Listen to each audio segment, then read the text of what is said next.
He had everything. The cars, the money, the fame, but not a heart that truly trusted love. Everyone adored him for what he had, not who he was. Until that night at the restaurant, when our eyes met. I never imagined the billionaire every woman dreamt of would end up lying, lifeless in a hospital bed. And I, a broke girl with nothing but faith, would be the one to save him, with just one kiss. They called him Ethan Blake, the man who had everything. The youngest self-made billionaire on the Forbes list. The kind of man whose name alone opened doors that most people would never even see. By 30, he had built an empire from the ground up, a chain of luxury hotels, global investments, and a digital empire that reached millions. He had homes in every major city, a penthouse overlooking the glowing skyline of New York, a glass villa in Malibu where the ocean whispered against the walls, a hidden mansion in Italy where he escaped when the world became too loud. Private jets, exotic cars, dinners with presidents, handshakes with royalty. Ethan had tasted the finest flavors of life. To the world, he was the dream everyone secretly envied: power, perfection, and polish, all wrapped into one breathtaking image. But what people didn't know was that behind that image lived a man who had forgotten what it meant to be loved. He wore confidence like armor, his smile sharp enough to cut through any crowd.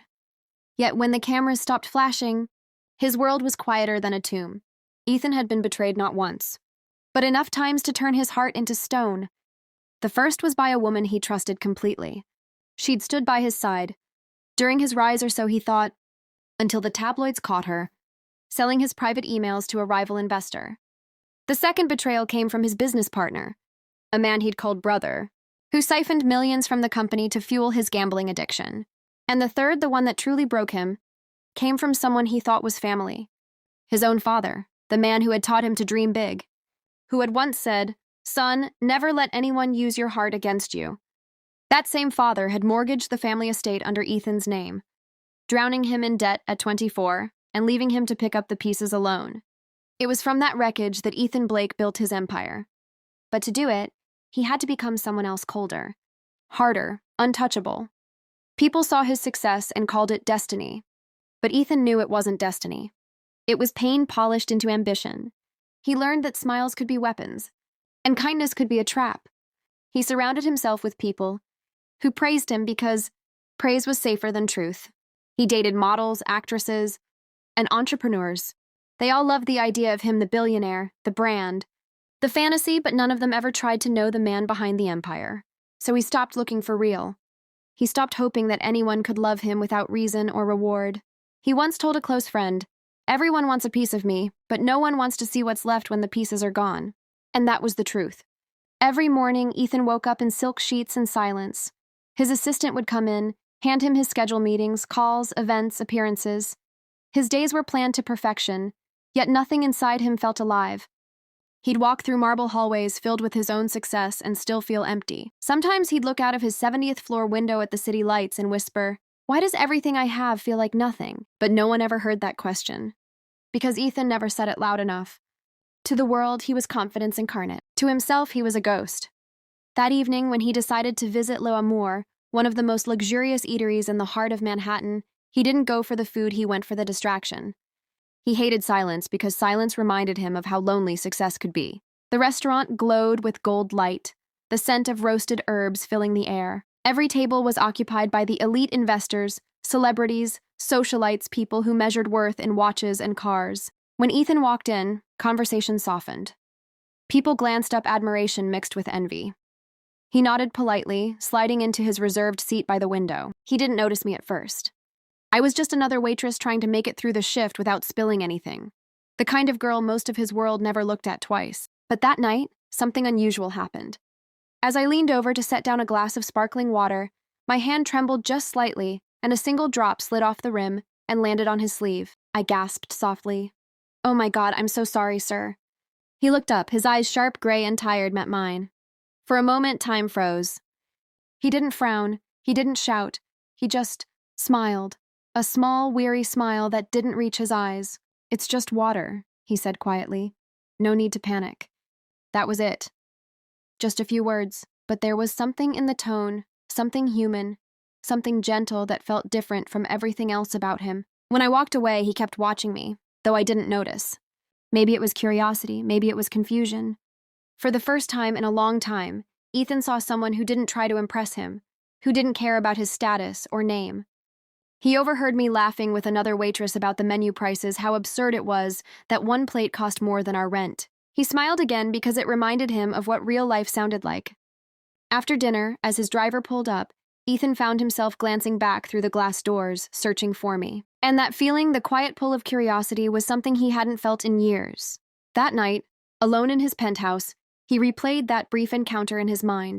He didn't understand why a stranger's laugh echoed louder than the music at his last gala, or why her nervous apology felt warmer than the compliments of women who'd spent years chasing him. He poured himself a drink, looked out at the skyline, and whispered, "You're losing it, Blake. She's just a waitress." But something inside him disagreed. The next morning, Ethan told his assistant to cancel a meeting, something he rarely did. He said he needed a break, but the truth was he wanted to go back. Not to the restaurant exactly, but to the feeling. When he arrived at L'Amour again that evening, the staff whispered among themselves, "Billionaires didn't come twice in 1 week." I was there, working another shift. I almost dropped my tray when I saw him again. He smiled faintly and said, "Looks like I'm becoming a regular." I tried to act professional, but my voice shook a little as I replied, "You're always welcome, sir." For the rest of the night, he watched me from a distance, not in a predatory way, but with the quiet awe of someone seeing something rare. He left a generous tip that night, not in money, but in words. On a small napkin, he'd written, "You have a smile that could silence a storm. Don't lose it." I didn't know what to do with that. I kept the note, though I pretended to throw it away. For the next few days, Ethan couldn't get me out of his head. He had meetings, interviews, and investors to impress, yet his mind kept drifting back to the girl who wasn't impressed at all, and that was how it began. But fate has a strange way of testing hearts that dare to feel again. Just when Ethan started to believe that maybe, just maybe, someone could see him for who he truly was, life reminded him that happiness never comes without a storm. A week later, the headlines changed everything. Billionaire Ethan Blake hospitalized, condition critical. The world gasped. His empire trembled. His name flooded every screen. But behind the flashing lights and whispered rumors, one truth remained hidden. The man who had everything now had nothing but time. And fate in the form of one ordinary girl was already walking toward him. That night, I wasn't supposed to be there. I was just helping out a friend who worked at one of the most expensive eateries in New York City, a place where the price of one meal could pay my rent for 3 months. The restaurant glowed like a dream, chandeliers dripping golden light, soft jazz whispering through the air, and people dressed in designer suits and dresses that shimmered with quiet pride. Everyone there looked like they belonged to everyone except me. I remember standing by the counter, adjusting my borrowed apron, praying silently that I wouldn't break a plate or spill wine on someone's $1,000 outfit. I didn't know that night would change everything, that fate had already written our names in the same sentence. He walked in like he owned the air around him, confident, calm, and magnetic, in a way that didn't feel forced. Ethan Blake. The billionaire I'd only ever seen on television screens or across glossy magazine covers now stood just a few feet away, more real than I ever imagined. There was something almost unsettling about that reality, like seeing a myth breathe. He wasn't smiling the way he did in interviews. No rehearsed charm, no picture-perfect grin. Just a man who looked tired. The kind of tired that came from more than sleepless nights, the kind that no amount of money, luxury, or applause could ever fix. Around him were people laughing too loudly, clinking their glasses like their laughter could buy them a piece of his attention. But he didn't seem to notice. Or maybe he just didn't care. His gaze was distant, as though he was there, but not present. And yet, something about him demanded attention. He didn't even have to speak. The air shifted when he entered a quiet storm cloaked in a designer suit. I tried not to stare, but my eyes betrayed me. There was a strange pull, not attraction at first, but curiosity. Who was the man behind that guarded silence? Why did someone with everything look like he'd lost something he could never get back? His confidence wasn't arrogance, it was armor. And beneath that armor, I saw something he probably didn't want anyone to see: loneliness. Maybe that's why I couldn't look away, because for a moment, I realized something that startled me. Even the man who has everything can still look like he's searching for something. Or someone. When I walked over to his table, my hands were trembling. I told myself to stay calm. It was just another table, just another customer. But deep down, I knew it wasn't. It was him. I was supposed to pour water, smile politely, and walk away like I'd done 100 times before. But fate always has its own plans. As I leaned closer, my wrist brushed the glass. In a blink, A drop of water slid down and splashed right onto his sleeve. I gasped softly. My whole body froze. "My God, I'm so sorry, sir," I stammered, my voice trembling as panic shot through me. A few heads turned. I could already feel the embarrassment crawling up my skin, the fear that my friend might lose her job because of me, that I might never be allowed near this place again. But instead of anger came silence. He looked up slowly. And that's when our eyes met. His a striking shade of gray, softened by a hint of silver, held mine longer than I expected. For a heartbeat, the entire restaurant disappeared. No noise, no clinking glasses, just him and me. Then unexpectedly, he smiled. A small, tired smile. The kind that didn't belong to a billionaire or a man used to getting what he wanted. It was real. Unpolished. Almost lonely. "It's just water," he said softly, voice deep but gentle. No harm done. Something about the way he said it made my chest tighten, like those 3 words carried more weight than he intended. Then he asked quietly, "What's your name?" "Amara," I whispered, barely audible. He tilted his head slightly, studying me not the way men usually look, but as though the sound of my name meant something. "Beautiful name," he said. "It sounds like peace." For a moment, I forgot how to breathe. I smiled awkwardly, nodded, and hurried away, pretending to be busy. But my heart, it wasn't calm anymore. It was whispering a question I didn't understand yet. Why did one smile feel like the beginning of something I couldn't walk away from? All night I could feel his eyes following me.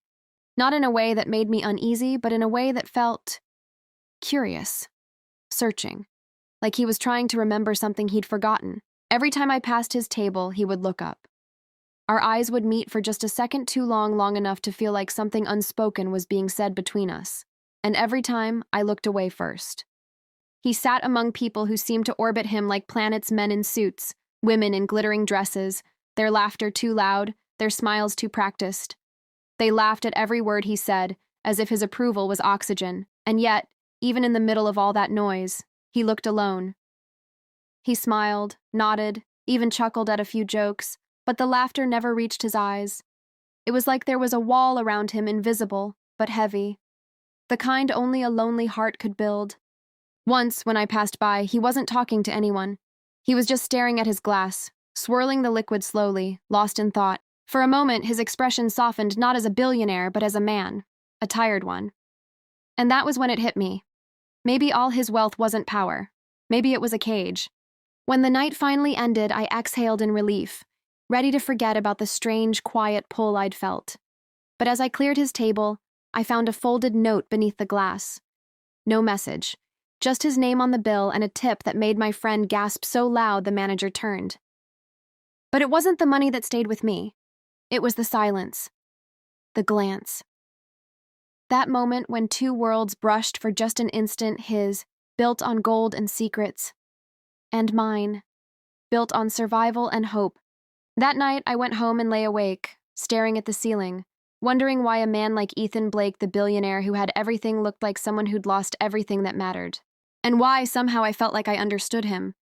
2 days later, I was back at the restaurant, apron tied, heart steady, silently praying I wouldn't drop a single thing. The night rush had just begun, waiters moved like clockwork, laughter filled the air, and somewhere between the clinking glasses and soft jazz music, I tried to disappear into routine. Then, the doors opened, and there he was, Ethan Blake.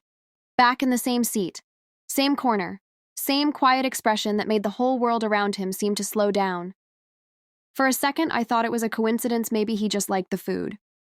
But when his eyes found mine again, when that faint, familiar smile touched his lips, something deep inside me whispered the truth. He was back for a reason. I took a slow breath and walked toward him, every step heavier than it should have been. He looked up before I could say a word and said, almost playfully, "Looks like I'm becoming a regular." I laughed softly, trying to hide how nervous I felt. "You must really like our food." He tilted his head, that same calm confidence in his gaze. "Actually," he said, voice low, steady, "I came for the company." The words hung in the air, warm and dangerous all at once. I didn't know how to respond. I just smiled, tried to look composed, and poured his water carefully, slower than usual, just to keep from shaking. For a moment, neither of us spoke. But there was something in the silence, an invisible thread tightening between us. His eyes followed my every move, not in possession, but in quiet wonder. And even though I told myself it was nothing, just a coincidence, just politeness, a part of me knew better. He wasn't there for the food. He came back because something in him had already recognized something in me. That night, he ate alone. No entourage, no loud laughter, no flashing cameras or eager guests waiting to be noticed. Just him and silence. From a distance, I watched him between serving tables. He looked almost peaceful, but there was something heavy in the air around him. Like even silence had grown tired of keeping him company. When I finally walked over to bring his bill, he didn't look up right away. He was staring out the window, lost somewhere far beyond the city lights. Then, in a voice softer than I expected, he asked, "Do you ever feel like the world keeps moving, but you're standing still?" The question hit me like a whisper I wasn't supposed to hear. For a moment, I didn't know if he was talking to me or just thinking out loud. "Every day," I said finally with a small shrug. "But I keep moving anyway.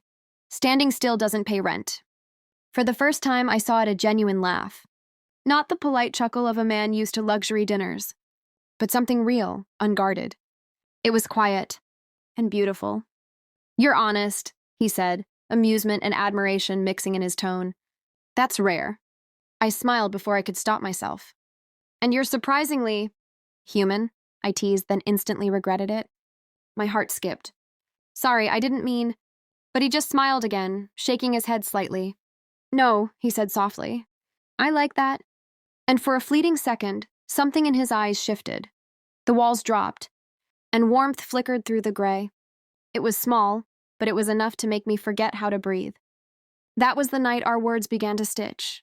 Something invisible between us, something fragile, gentle, and real. And I didn't know it yet. But that thread was about to change both our lives. Over the next few days, he returned, not every night, but often enough that my heart began to expect him. I would pretend not to notice at first, pretending to stay busy, rearranging menus that didn't need rearranging. But deep down, I was waiting for that quiet moment when he'd walk through the door, his presence shifting the air just enough for me to know he was there. Sometimes he came with friends loud, elegant people who filled the room with stories of deals and destinations. Other times he came alone, choosing the same seat, the same corner, as if routine gave him comfort. But always, his eyes searched for me first. Our conversations were never long. Just fragments, fleeting exchanges between tables, small jokes whispered between orders, words that seemed ordinary yet carried something unspoken. He once told me he used to love reading but hadn't opened a book in years. I asked why, and he just smiled, the kind of smile that hides an answer. Then I told him I dreamed of owning a small cafe one day, a place where people didn't have to dress rich to feel seen. He leaned back, thinking for a moment, then said quietly, "I'd come there every day." I laughed, assuming it was another charming line. The kind of thing men like him say without meaning. But when I met his eyes, I realized he wasn't joking. There was truth there, gentle, simple, almost childlike. And that scared me more than any lie could have, because every time he showed up, I found it harder to keep pretending I didn't care. He was the kind of man you weren't supposed to fall for, the kind who belonged to another world. But sometimes the heart doesn't care about worlds. It only listens when it recognizes another heartbeat, even if it's hidden behind a billionaire's silence. One evening, the rain came without warning, heavy, relentless, like the sky was trying to wash the city clean of its sins. The restaurant, usually alive with chatter and laughter, had fallen into a soft hush. Candles flickered against the windows, tracing golden reflections across the dark glass. He was there by the window again alone, watching the raindrops slide down, one after another, like thoughts he couldn't quite hold on to. When I walked over with his order, he looked up, his voice calm but distant. "Do you like the rain, Amara?" I smiled, surprised he remembered my name. "Yes," I said quietly. "It hides tears and washes away noise." For a moment, he didn't answer. He just stared at me, not the way people look at you, but the way they see you. Then softly, he said, "You talk like someone who's known pain." I hesitated before replying, my voice barely above a whisper. "We all have. Some just hide it better." A silence settled between us, gentle, not awkward. The kind that said more than words ever could. The jazz music in the background seemed to fade into the rhythm of the rain. The city outside blurred into streaks of light and water, and for that brief moment, it felt like time had stopped. No billionaire, no waitress, just two soul strangers, yet somehow familiar, sitting in the same quiet storm. He looked at me once more, his eyes soft but unreadable. And I remember thinking, if loneliness had a sound, it would probably sound like rain. Because that night, under that storm, something unspoken began fragile, quiet, and real. That was the night I realized something had shifted. Quietly, without warning, like a heartbeat you don't notice until it skips. When he left, he didn't say goodbye. He just paused by the door, looked at me one last time, and gave that same faint smile, the one that held 1,000 unsaid words. It wasn't a smile of charm or habit. It was one of meaning. A look that said, "Don't forget this moment." And I didn't. But the next day, he didn't come. Or the next. Or the one after that. At first, I told myself he was busy. A man like Ethan Blake didn't live by a schedule that left room for small talk and rain-soaked nights. But as days turned into a week, silence began to settle over me like dust. My friend joked lightly, "Maybe your billionaire found another restaurant." I laughed, because it was easier than admitting what I felt. But deep down, I knew it wasn't that. Something about the way he'd looked that last night, the quiet in his eyes, the heaviness in his smile felt like a farewell he didn't want to say out loud. Still, I told myself it didn't matter. He was a billionaire and I was just a waitress. Two lines that were never meant to intersect, no matter how close they'd come. But that didn't stop the ache. Because every time the door opened, every time a tall figure in a suit walked in, my heart betrayed me. It leapt just for a second before sinking again when it wasn't him. It's strange, isn't it? How someone you barely know can leave an echo behind. And how silence can make that echo even louder. A week later, I was walking past a small newsstand on my way home, the same route I took every night after work. The city felt restless that evening, the kind of night where even the air carried whispers. Then I saw it. His name, Billionaire Ethan Blake, hospitalized after sudden collapse. I froze mid-step, the sound of the traffic fading behind me. My eyes locked on the photograph splashed across the front page, Ethan being lifted into an ambulance, his face pale, his body still. The man who once carried rooms with his presence now looked fragile, human, mortal. My heart clenched in a way I couldn't explain. I reached for the paper with trembling fingers and read every word, even though each line cut deeper. They said he had collapsed during a board meeting, that no one knew the cause, that his condition was critical. Critical. The word echoed in my head long after I'd folded the paper and tucked it under my arm. That night, I couldn't sleep. Every time I closed my eyes, I saw his face, that tired smile, that quiet sadness, that look he gave me as if he already knew something was ending. And somewhere between fear and disbelief, I found myself whispering a prayer. Not because I owed him anything, not because I thought he'd ever think of me again, but because something, maybe fate, maybe love, had already tied a thread between our souls. And I couldn't bear the thought of that thread breaking. Days passed. I tried to lose myself in work, in the noise of clinking glasses, forced smiles, and endless footsteps between tables. But no matter how hard I tried, I couldn't stop thinking about him, about the headline, about those gray eyes that carried more silence than words ever could. Life, however, has its own strange sense of timing. That morning, my mother's illness worsened. Her breathing grew shallow, her skin pale. Panic wrapped around me as we rushed her to the nearest hospital, and when the car stopped, I looked up at the sign and felt my stomach twist. St. John's Medical Center, the same hospital where Ethan Blake was being treated. I told myself it didn't mean anything. Coincidence, nothing more. But sitting there in the waiting area, holding my mother's frail hand, I couldn't shake the thought that fate was quietly watching. Nurses moved briskly around me, their whispers blending with the beeping machines and the sharp scent of antiseptic. Then came the bills. Numbers that mocked me. Every savings I had was gone. I wanted to cry, but I couldn't. Not there. Not in front of her. Hours later, a nurse approached me, her expression softer than before. "Miss," she said gently, "you don't have to worry anymore." I blinked. "What do you mean?" She held out a file and smiled. "Your mother's medical bills. They've been taken care of." My heart stopped. By who? She hesitated for a moment, then said the name that sent a tremor through me. "Mr. Ethan Blake." I just stared at her, my mind spinning. He was in that same hospital. And somehow, he still remembered me. I stood there frozen. My heart skipped a beat. Ethan paid for my mother's treatment? How did he even know where we were? How did he find out? My mind swirled with questions I couldn't answer, emotions I couldn't name, gratitude, fear, awe, and something far deeper I wasn't ready to admit. I told the nurse I needed to see him. She hesitated, lowering her voice. He's in the ICU, unconscious. The word unconscious sliced through me. I followed her down a narrow hallway that smelled faintly of disinfectant and rain. Each step echoed louder than the last, until I reached the glass doors that separated the world of the living from the one that felt halfway gone. And there he was. Ethan Blake, the man who once walked into the restaurant like he owned the world, now lay still, pale, his strength replaced by silence. Machines hummed softly around him, wires tracing paths across his chest like lifelines trying to remind his body to stay. He looked nothing like the man who smiled at my clumsy mistakes or asked about the rain. His face was peaceful, too peaceful, and that terrified me. My throat tightened as I pressed my hand gently against the glass. "You can't leave yet," I whispered, my voice trembling. "You still haven't learned what peace sounds like."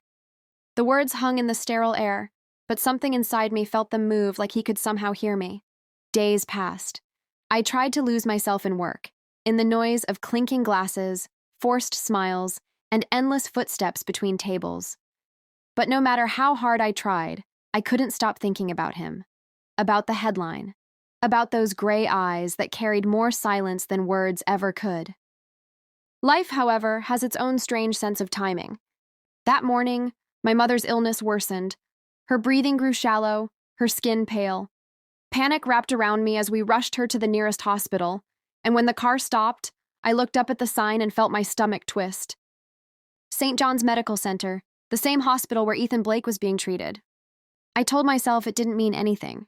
Coincidence, nothing more. But sitting there in the waiting area, holding my mother's frail hand, I couldn't shake the thought that fate was quietly watching. Nurses moved briskly around me, their whispers blending with the beeping machines and the sharp scent of antiseptic. Then came the bills. Numbers that mocked me. Every savings I had was gone. I wanted to cry, but I couldn't. Not there. Not in front of her. Hours later, a nurse approached me, her expression softer than before. "Miss," she said gently, "you don't have to worry anymore." I blinked. "What do you mean?" She held out a file and smiled. "Your mother's medical bills. They've been taken care of." My heart stopped. By who? She hesitated for a moment, then said the name that sent a tremor through me. "Mr. Ethan Blake." I just stared at her, my mind spinning. He was in that same hospital, and somehow he still remembered me. I stood there frozen. My heart skipped a beat. Ethan paid for my mother's treatment? How did he even know where we were? How did he find out? My mind swirled with questions I couldn't answer, emotions I couldn't name, gratitude, fear, awe, and something far deeper I wasn't ready to admit. I told the nurse I needed to see him. She hesitated, lowering her voice. "He's in the ICU, unconscious." The word unconscious sliced through me. I followed her down a narrow hallway that smelled faintly of disinfectant and rain. Each step echoed louder than the last, until I reached the glass doors that separated the world of the living from the one that felt halfway gone. And there he was. Ethan Blake, the man who once walked into the restaurant like he owned the world, now lay still, pale, his strength replaced by silence. Machines hummed softly around him, wires tracing paths across his chest like lifelines trying to remind his body to stay. He looked nothing like the man who smiled at my clumsy mistakes or asked about the rain. His face was peaceful, too peaceful, and that terrified me. My throat tightened as I pressed my hand gently against the glass. "You can't leave yet," I whispered, my voice trembling. "You still haven't learned what peace sounds like." The words hung in the sterile air, but something inside me felt them move like he could somehow hear me, like the connection between us wasn't bound by consciousness. And in that fragile, impossible moment, I realized the truth I had been denying from the very start. Even though we came from different worlds, our hearts spoke the same language. That night changed everything. The girl who once spilled water on his sleeve now stood beside his hospital bed, unaware that the next thing she would do would rewrite both their destinies forever. Because sometimes fate doesn't ask for permission. Sometimes love doesn't need logic. And sometimes a single kiss can bring a man back to life. A week later, the news broke everywhere. Billionaire Ethan Blake hospitalized. It was all over the internet headlines, interviews, speculation. They said it was a rare illness. Some claimed it was exhaustion. Others whispered about a secret condition, a silent disease that money couldn't cure. I didn't know what to believe. All I knew was that the man whose eyes once met mine like he was seeing something real for the first time was now fighting for his life. The world moved on, but I couldn't. His face lingered in my mind, replaying like a song I couldn't turn off. Meanwhile, life didn't pause for me. I was still working, still helping my sick mother, still trying to survive one day at a time. But that morning, everything shifted again. My mother's cough had worsened. She could barely breathe. Panic clawed at my chest as I rushed her to the hospital, the same one I'd seen on TV reports about Ethan. The waiting room smelled of disinfectant and fear. I stood at the counter, clutching my mother's hand, praying I could afford whatever treatment she needed. The nurse scrolled through her screen and frowned. "Ma'am," she said softly, "someone has already cleared everything." I blinked. "What? That can't be right." She smiled gently, almost knowingly. "Your bills, all of them, paid in full." My voice trembled. "By who?" "Mr. Ethan Blake." For a moment, the world tilted. Ethan Blake, the billionaire lying unconscious in the same hospital, had somehow reached across fate to touch my life again. I wanted to ask how he even knew my name, my mother, our struggles, but the nurse had already turned back to her files. So I stood there confused, overwhelmed, and trembling with something that felt like destiny. That night, I couldn't sleep. My heart kept whispering one thing over and over again: you need to see him. It wasn't curiosity. It wasn't even gratitude. It was something deeper, a pull I couldn't explain. So the next morning, I went back. The hospital was quiet, the kind of quiet that holds too much weight. Every step I took echoed through the sterile hallway. I asked a nurse where his room was. She hesitated, but eventually pointed toward the ICU. When I reached it, my breath caught in my throat. Through the glass, I saw him. Ethan. The man who once lit up rooms without trying now lay surrounded by machines that breathed for him. Then, for the first time in days, Ethan Blake opened his eyes. They were glassy, confused, but alive. He looked around weakly until his gaze found mine. For a long, trembling second, we just stared at each other, disbelief, fear, and something divine flickering between us. Finally, his lips moved, the faintest whisper escaping. "Amara?" I covered my mouth, tears spilling freely. "You're awake." He blinked slowly, his breath shallow. "You were here?" I nodded, my heart trembling. "Always." His eyes softened. "I heard you," he murmured. "You said I hadn't learned what peace sounds like." He paused, a small, fragile smile ghosting his lips. "Now I know." The monitors steadied, his breathing strengthened. The doctors would later call it a miracle, a spontaneous recovery, unexplained by science. But I knew the truth. It wasn't medicine that brought him back. It wasn't machines or miracles. It was something far simpler, two broken hearts finding each other at the edge of the impossible. When I left his room that night, the nurse stopped me in the hallway. "He woke up?" she gasped. I nodded silently, too overwhelmed to speak.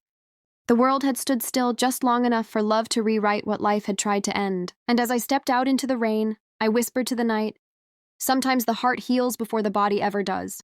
I couldn't understand why he'd help me. Maybe he remembered my name, or maybe kindness was hidden behind all that power. Either way, it didn't make sense. Billionaires don't just pay hospital bills for waitresses they barely know. But Ethan wasn't like anyone else. That night, something kept calling me back to that hospital. The corridors were quiet, painted in the kind of sterile white that made you whisper without knowing why. My footsteps echoed softly as I followed the light humming of machines. And there he was, lying still, pale, surrounded by wires and numbers that flickered on screens. He didn't look like the man who once filled rooms with laughter and quiet charm. He looked fragile, like life had slowly been slipping through his fingers, and no one noticed until it was almost gone. Something in me broke. I walked closer, my breath shallow. My reflection blurred on the glass window separating us. I whispered, "You can't leave yet. You still haven't learned what real love feels like." And then, before I could think, before logic could stop me, I stepped closer. The machines hummed steadily as I leaned down and pressed my lips to his, a soft, desperate kiss that carried everything words couldn't say. It was the kind of kiss born from heartbreak and hope all at once. For a moment, nothing happened. The world stood still. My chest felt heavy, my throat tight. Then a sound. A soft, sharp beep. His heart monitor jumped, once, then again. My eyes widened. His fingers twitched against the sheet. I stumbled back, gasping. Oh my God. The door burst open. Nurses rushed in, followed by a doctor whose face shifted from exhaustion to disbelief. His vitals are stabilizing, one nurse shouted. Check his oxygen levels, another called. The doctor's hands moved quickly, eyes darting between monitors. Then he froze. He's responding. I stood in the corner, trembling, tears falling before I realized I was crying. Responding. He was coming back. I didn't say a word as the medical team swarmed around him, adjusting wires, speaking in medical terms I didn't understand. All I could do was watch. Watch the man who'd been lifeless moments ago begin to breathe again deeper, steadier. The doctor turned to me, voice trembling with awe. What did you do? I swallowed hard. I just spoke to him. He looked at me for a long moment, disbelief softening into wonder. Whatever you did, don't stop believing in it. I left before they could ask more. My legs felt weak as I stumbled into the hallway. My hands pressed against the wall as tears poured freely not from sadness, but from something I couldn't name. It wasn't possible. None of it made sense. But deep down, in a place logic couldn't reach, I knew. That kiss, that single act of faith had somehow brought him back. The next morning, the world was buzzing. News outlets were already reporting a miracle recovery. Billionaire Ethan Blake wakes from coma. Doctors baffled by sudden turnaround. But I didn't need a headline to tell me what I already knew. It wasn't science, it wasn't luck.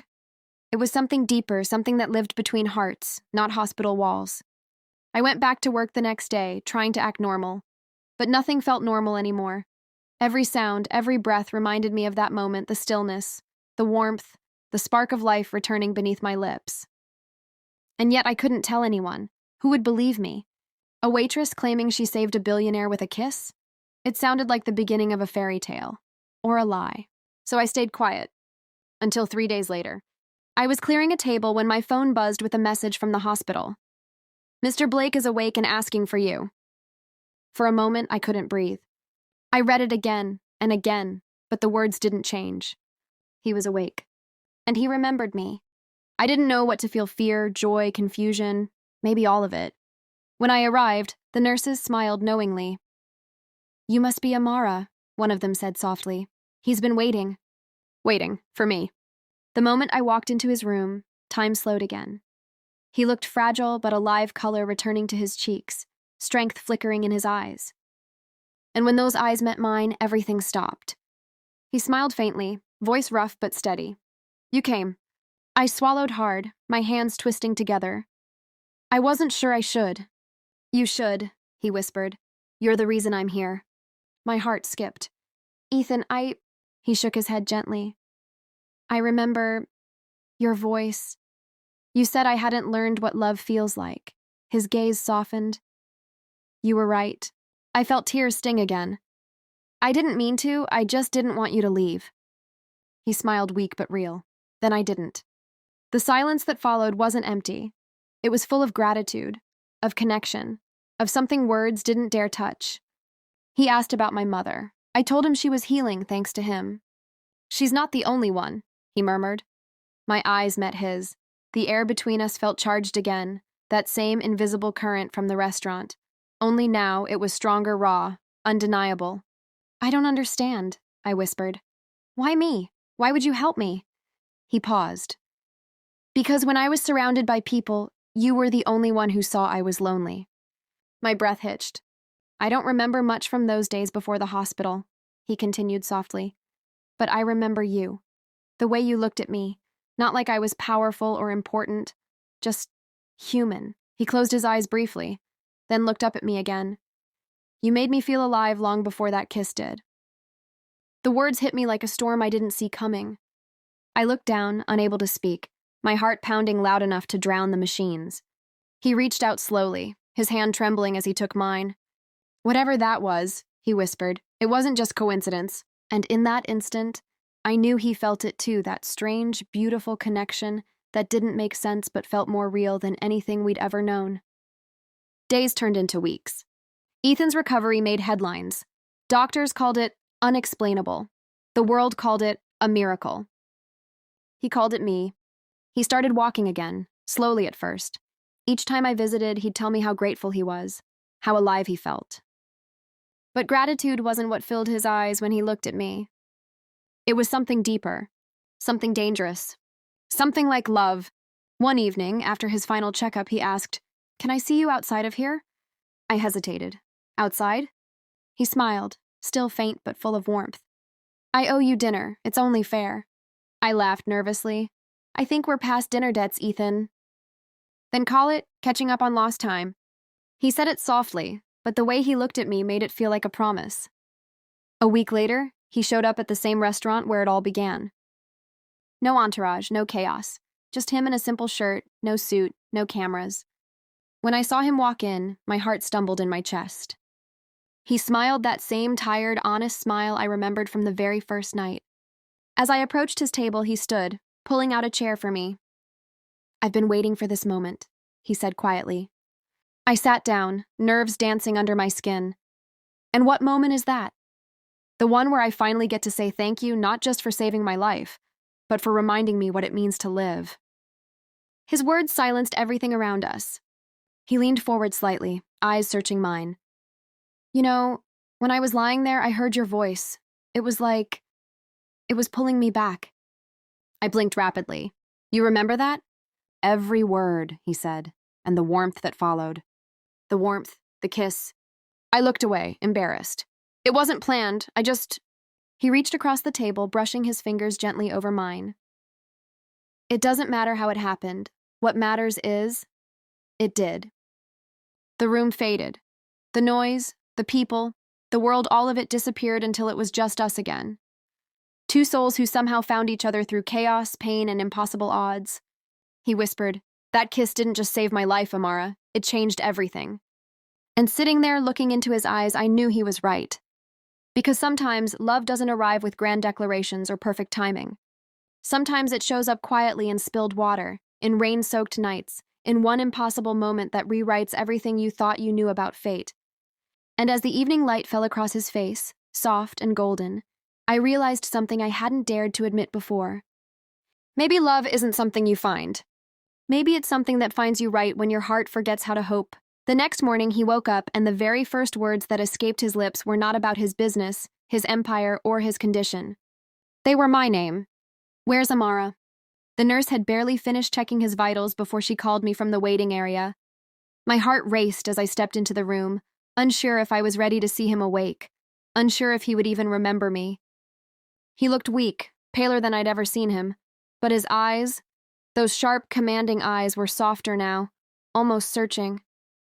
When they found me, something in the room shifted. A slow, tired smile curved his lips. You kissed me, didn't you?" I froze mid-step, my breath caught. The nurse almost dropped her chart. My face burned instantly. I was just... He chuckled, his voice hoarse but warm. "It's okay," he murmured. "Whatever was killing me, it's gone." The doctor entered just then, startled to find him awake and stable. They called it a miracle. His condition had turned overnight. His heart, which had been dangerously weak, was suddenly responding. They couldn't explain it, but deep down, I knew what I had felt that night. It wasn't just a kiss. It was something that passed between us, a spark that defied logic, wealth, or fate. For the next few days, Ethan's recovery stunned everyone. His company sent flowers, his board members called constantly, and the media camped outside the hospital like vultures. Yet through all the chaos, his eyes always searched for me. Whenever I brought water or changed his tray, his gaze followed quietly, like he was trying to memorize my every movement. "You shouldn't be here this much," I said once, pretending to fix his pillow. "People will start rumors." He grinned faintly. "Let them. For once, I don't care what the world says." His honesty disarmed me. I was used to men who hid behind flattery, but Ethan didn't need to prove anything. Even lying in a hospital bed, he carried the quiet confidence of someone who had lost everything that didn't matter and found something that finally did. Every morning he asked how my mother was. Every night he told me stories of the boy he once was, the one who sold lemonade in the rain just to buy his mother a birthday gift. the boy who watched people he trusted walk away once money entered the picture. "I built an empire," he said one night, "because I thought power could protect me from pain. But it just built higher walls." "And now?" I asked softly. He looked at me for a long time before answering, "Now, I want to learn how to live again, even if that means tearing those walls down." His words stayed with me long after visiting hours ended. I found myself smiling at the smallest things, the way he said my name, the way he noticed details no one else did. I told myself it was nothing. He was a billionaire. I was just me. But hearts don't care about logic, and love doesn't ask for permission. A week later, Ethan was discharged. Cameras flashed as he walked out, his assistant shielding him from reporters. He gave one statement, "I'm grateful to be alive," but said nothing more. Before leaving, he turned to me and whispered, "Don't disappear, Amara." "I work double shifts," I said nervously. "Trust me, I don't have time to disappear." He smiled, that quiet, knowing smile. "Then I'll find you." And he did. 2 nights later, a sleek black car pulled up outside the small cafe I worked at on weekends. I was wiping tables when the driver approached. "Miss Amara?" My heart skipped. "Yes?" "Mr. Blake would like to see you." I hesitated. The other waitresses were staring. One whispered, "Girl, if you don't go, I will." I laughed nervously, wiped my hands on my apron, and followed him outside. Ethan stood by the car, dressed simply this time, no tie, no bodyguards, just a white shirt and a look that could melt winter. "You said you wanted a cafe one day," he said. "Let me buy you dinner at one you'll own someday."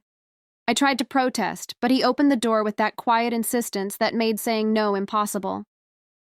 Dinner wasn't in some fancy hotel.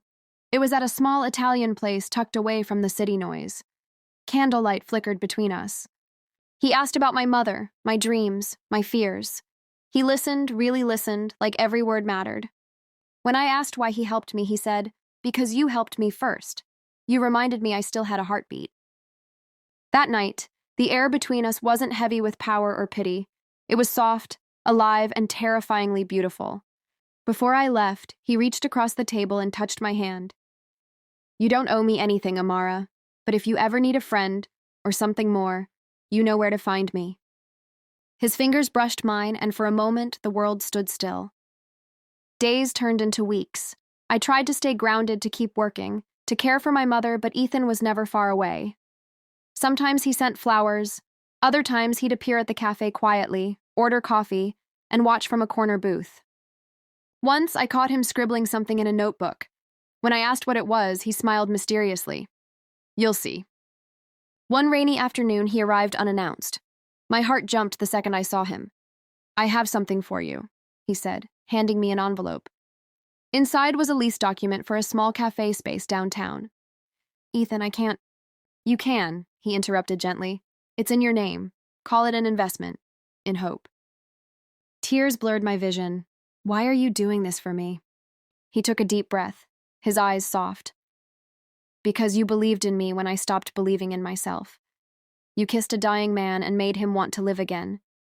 The silence between us was heavy, the kind that speaks louder than words. I wanted to say thank you. I wanted to tell him I felt something deeper than gratitude. But before I could, he leaned in close and whispered, "Don't thank me. Just promise me you'll live really live." Before you scroll away, let me ask you this. Have you ever met someone who changed your life? Not with grand gestures, but with something as simple as kindness? Someone who reminded you what it means to feel alive again? Because love like that, it doesn't happen twice. If Ethan and Amara's story touched your heart, if it made you believe that real love can heal, redeem, and rewrite destiny, then don't just leave. Subscribe for more stories that will make you feel, not just listen. Stories about hearts that break, heal, and find their way back to each other against all odds. Tell me in the comments, do you believe love can bring someone back to life, the way Amara did for Ethan? I'm reading every one of your answers, because somewhere out there, another love story is waiting to be told. And it might just be yours.